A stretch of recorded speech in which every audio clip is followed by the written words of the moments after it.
कालच्या चिकनगुनियाच्या व्हिडिओनंतर बऱ्याच जणांनी मला विचारलं, की तापामध्ये आहार कसा असावा? आयुर्वेद शास्त्रानुसार काही बेसिक रूल्स तुम्ही जर फॉलो केले ड्युरिंग फीव्हर, तर तुमची रिकव्हरी पटकन होते आणि तुम्हाला काही कॉम्प्लिकेशन्स पण होत नाही.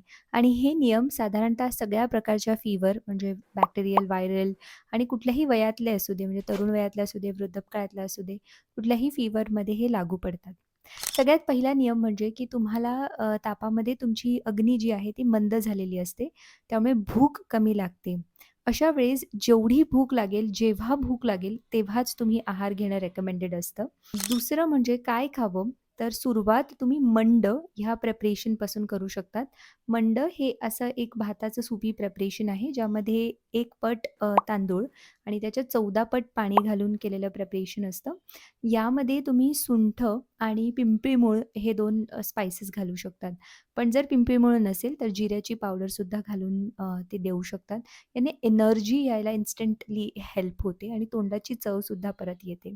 ह्याच्यानंतर जे तुम्ही घेऊ शकता ते म्हणजे भाताची पेज, ज्यामध्ये 1 पट तांदूळ आणि 6 पट तुम्ही पाणी घालून केलेली थोडीशी घट्टसर अशी जी पेज असते ती अ, तुम्ही भाताची करू शकतात, मुगाची करू शकतात, मसुरीची करू शकतात किंवा साळीच्या लाह्यांची करू शकतात.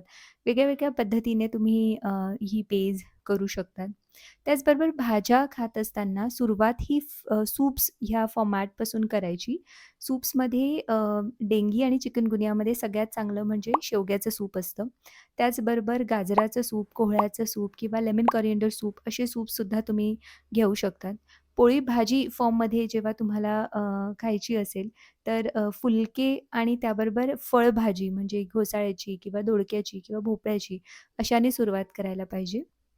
पालेभाज्या थोड्या उशिरा जेव्हा चांगली ॲपेटाईट होईल तेव्हाच पालेभाज्यांना सुरुवात करावी. फीव्हरमध्ये फळं रेकमेंडेड नसतात, पण ही 3 फळं तुम्ही खाऊ शकतात. एक म्हणजे डाळिंब त्यानी तोंडाची चव यायला हेल्प होते.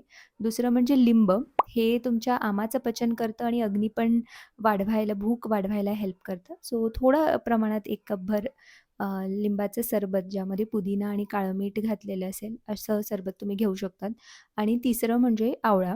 2 आवळे किसून खाऊ शकतात किंवा मग त्याचा पण ज्यूस करून घेतला तरी चालणार आहे.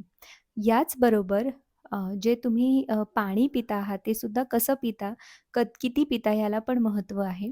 सो पाणी पीत असताना तहान लागेल तितकंच पाणी प्या आणि शक्यतो ते उष्णोदक म्हणजे उकळून आटवलेलं पाणी जे आहे ते पिणं रेकमेंडेड असतं. सो नेक्स्ट टाईम तापामध्ये फक्त औषधच नाही तर आहाराकडे पण व्यवस्थित लक्ष द्या.